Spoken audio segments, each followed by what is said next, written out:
And then EXO comes out. Okay, hold on. EXO finally made their appearance after I basically had a panic attack waiting. Everybody just froze. When I tell you, I have never seen perfection personified. I couldn't look at all of them at once. I thought my head might explode. I've never in my life seen more beautiful boys than EXO. I never realized they were so tall. So it was like I was looking up, these young men, and they were just like, wow. Watching the 12 of them walk out and just stand in a line in front of you when you're used to seeing somebody this big on your computer screen normally, and then they stand in front of you in real life like that. It's pretty crazy.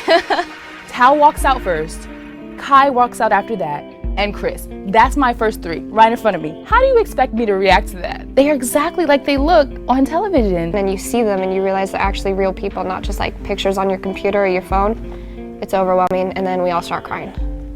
I couldn't take my eyes off of Chris for some reason.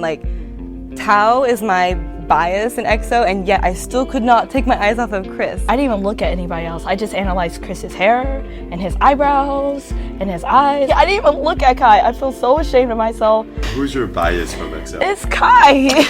I saw Tao and I was like, oh. And then I skipped Kai for a second and looked right at Chris, because Chris is my bias. When I saw him, I was just like, and I heard him talk to Dre, he was like, what's up? And I was like, did you hear him say what's up? I wanted to be the fan that was like, how you doing? Can we hang out after this? I wanted to be that fan. But instead, I was not that fan. After I saw Chris, I had to take a break. I couldn't look at anyone, so I had to look at the ground. And then I look up and I see Kai, and Kai's looking right at me. And this was my chance to be the cool fan.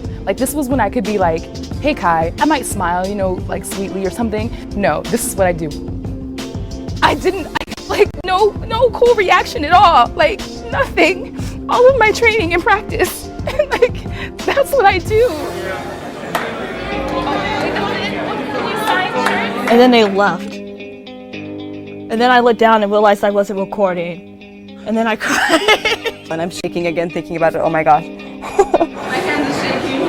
It's visibly shaking. Dio noticed me, I guess. I got his attention, and then I cried. Why did I cry? I don't know. I think it's the fact that he knows that I exist somewhat, I guess. I don't know, and he smiled at me, so that made me happy. And then I turned around and looked at Ariana, and she was crying, and she was throwing stuff, and she cried all night long when we got back to the hotel. I was like, I hate myself, Mom. I'm so stupid. I can't believe I didn't press the red button. And I threw my camera down. That would have been my footage forever. And now I just have to try to close my eyes and picture it, and I can't. I called all my friends and told them I didn't record, and they cried with me. It was pretty sad. I cried like a baby after they left. I don't know whose shoulder I was crying into, but I was definitely crying, and I couldn't stop.